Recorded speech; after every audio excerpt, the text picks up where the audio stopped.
The headlines. Federal government to reintroduce history in schools. Bayelsa state government suspends salary of public service workers. Nigerian army kills 4 militia in Benue state. And in sports, Team Nigeria arrives Nigeria after Commonwealth 2018. These and more stories to come. I am Cynthia Agbo with PM News on Television Nigerian. President Muhammadu Buhari has acknowledged that the absence of history education in schools was a mistake. At a meeting with British Prime Minister Theresa May in London, President Buhari promised that the federal government would return history to school curriculum. He highlighted the importance of education and revealed administration will to improve the set of state government reforms staff owned media houses and 3,181 teaching staff in the State Universal Basic Education Board to be suspended. In an April 6 letter, the state head of service directed that the withheld salaries of the affected workers listed as excess workers be remitted to the state accountant general, but the unions have kicked against the action and urged the government to rescind its decision. The protest of the unions is contained in a statement jointly issued by the state chapter of the Nigerian Labour Congress and a sister organization, the Trade Union Congress. The Nigerian Army says that its troop of 72 Special Forces Battalion in Benue State has intercepted 20 militia headsmen, killing 4 during a gun battle. According to the Army, the incident occurred at Teguma village in Guma local government area of the state. In a statement, the Army Director of Public Relations, Brigadier General Texas Chukwu, says that 4 of the headsmen were killed in the shootout, while others escaped. Still ahead, Nigeria contingent to Commonwealth Games arrive the country. And on the foreign scene, United States to assist Nigeria in counter-insurgency. To stay with us.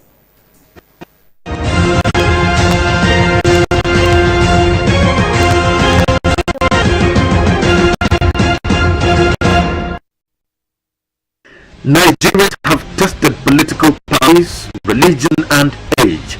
It is time to get a bridge builder to heal the wounds. Hassan Dan Kwambo. Under your watch as Executive Governor of Gombe State, you have been able to manage the state's resources in view of the numerous projects so far completed and the low statutory federal allocations accruable to the state. With your landmark achievements in healthcare, youth employment, women empowerment, road infrastructure, pipe-borne water, security, education and agricultural development, we are sure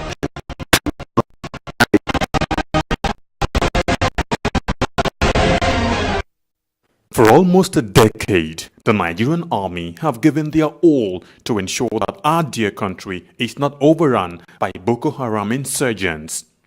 Some have in the process paid the ultimate price, while many will forever live with indelible scars occasioned by their determination to protect the country, no matter the hurdle. Despite these, they have remained resolute and undaunted, and today, all territories the insurgents want to control of have been recaptured and normalcy restored. And now, for the first time in a long time, the end of Boko Haram is foreseeable. Therefore, the wisest thing for the remaining insurgents to do is to surrender today or face total destruction from the army. Remember, the Nigerian army will stop at nothing to ensure that total peace is restored in all parts of the country.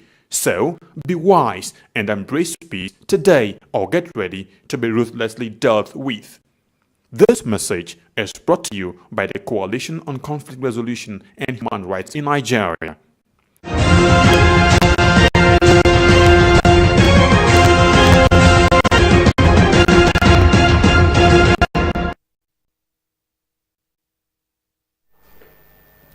Thanks for staying tuned. Moving on to sports. Team Nigeria will arrive the country tomorrow after competing at the just concluded Gold Coast 2018 Commonwealth Games in Australia. According to the flight arrangement, team will arrive the country in 2 tranches, including including Abuja and Lagos. Team Nigeria came ninth on the medal table, with most of the gold medals won by physically challenged athletes. And on the foreign scene, Sierra Leone's President Julius Maada Bio has rolled out names of his cabinet, including some members of the opposition. Veteran politician and lawyer Charles Francis Maguey was named as Attorney General and Justice Minister. Maguey was one of the 16 candidates who contested the March 7 first-round presidential election. The veteran politician's father and uncle, both of who served as prime ministers, were among the founders of the governing Sierra Leone's People's Party. The United States military has expressed concern over attacks being carried out by foreign extremists in Nigeria and other West African countries. The Army's concern came a week after President Muhammadu Buhari blamed the rise in Haiti's attacks on foreign militia trained by Libya's Muammar Gaddafi. At a recently held African Land Forces Summit in Abuja, the Commanding General of the U.S. Army Africa, Brigadier General Eugene Libov, said insecurity and terrorism in Nigeria and other West African nations have been fueled by the invasion of foreign extremists. Libov said the U.S. military had set in motion a strategic. That's been the PM News on Television Nigerian, a recap of the major headlines. Nigeria Army kills 4 militia in Benue State. And in sports, Team Nigeria arrives the country after Commonwealth Games 2018. Remember, a stitch in time saves 9. I am Cynthia Agboju. Have yourself a brilliant afternoon.